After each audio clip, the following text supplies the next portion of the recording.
In 2015, a chap decided to make himself a chicken sandwich. Nothing unusual there, you might think. But this chap decided to do the whole thing from scratch. He milked a cow, curdled the milk to make cheese, killed a chicken, pickled a cucumber, boiled seawater to get salt, ground grain to bake bread. It took him 6 months. Imagine what life would be like if instead of being able to trade for the things we want, we had to make everything ourselves. The simplest things would be unattainable. We're not talking here about toasters or smartphones, we're talking about a chicken sandwich. The next time you buy a chicken sandwich in Boots, consider what's gone into it.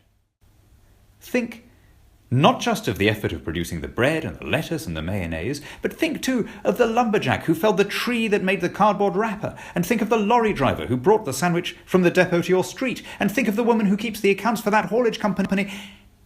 And then contemplate the almost miraculous fact that that sandwich, instead of taking you 6 months to assemble, can be purchased for the equivalent of 19 minutes' work on the minimum wage. In that shrinkage, 6 months to 19 minutes, lies all human civilization. That freeing up of time is what's given us symphonies and space travel and smallpox vaccines and Snapchats.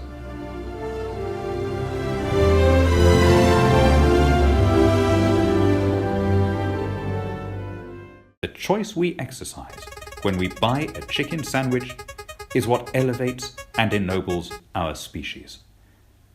As Adam Smith put it, nobody ever saw a dog make a fair and deliberate exchange of one bone for another with another dog.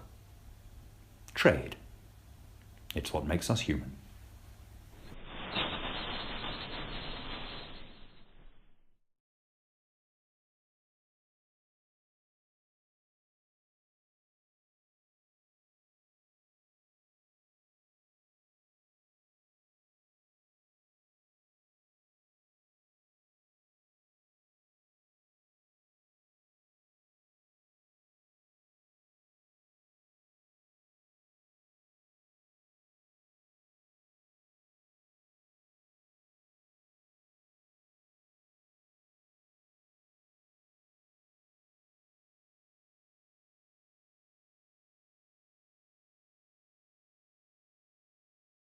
The claim by Oxfam that the 8 richest men in the world own as much as the poorer half of the whole of humanity combined is at first sight extremely startling.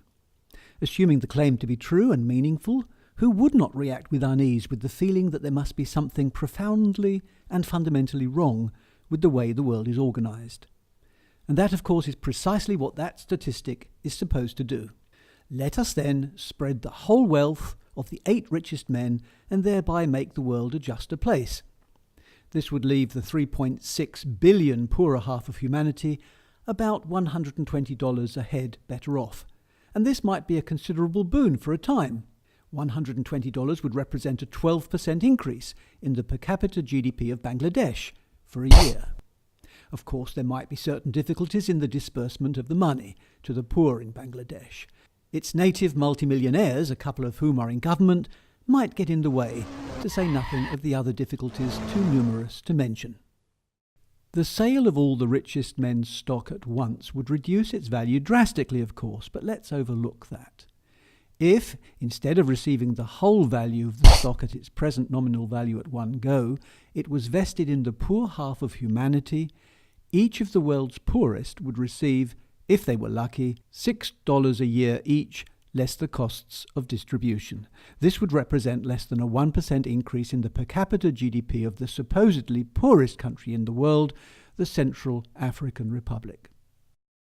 Underlying the Oxfam statistic is what might be called the cake model of economics. My slice of the cake is one slice less to be distributed to everyone else. And therefore, if my slice grows, everyone else's must reduce.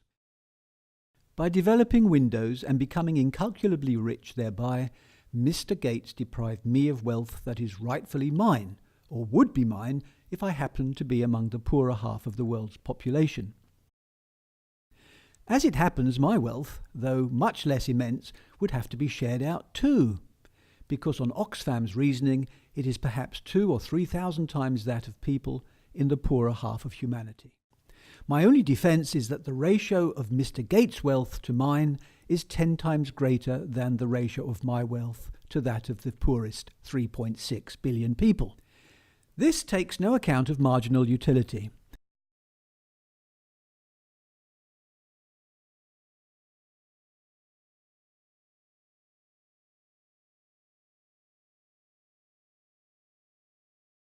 I can afford to eat as well as Warren Buffett, despite his immensely greater wealth. And to judge by his public expressions of his dietary preferences, in practice I eat a great deal better than he. By contrast, the poorer half of humanity cannot afford to eat as well as I. In fact, Mr. Gates enriched me. Let us suppose, what is highly unlikely, that I invented something useful that sold very well, because it was just what people needed, though they didn't know until I invented it that they needed it, invention being the mother of most necessity. This invention would make me immensely rich, very much richer than I was before. Whom would I have impoverished by my invention? Perhaps a Luddite would reply that I had reduced the demand for labour in some way, or alternatively, my invention has replaced something else, the manufacturers of which have now to go out of business, causing unemployment and therefore hardship. But this is to assume that there is no really new thing under the sun, and that the sum total of goods and services remains always the same. It only gets shared around in different ways. The railways and motor cars put horse carriage builders out of business, and so on and so forth. This is not to deny the reality of the distress of redundant horse carriage builders, whose very considerable and often admirable skills became redundant far quicker than the dinosaurs disappeared from the face of the earth. But it would be preposterous to suggest that, overall, we are not richer than we had been in the heyday of horse carriage builders. Moreover, it's true that some inventions that make people immensely rich, though wanted and perhaps valued by millions, may be valueless or worse than that, according to some universal scale of values. It is not difficult to imagine someone becoming immensely wealthy by the development of a website that ought never to have been developed. Nor is it to deny that there is such a thing as illicit or dishonest enrichment, or that the rules may be rigged.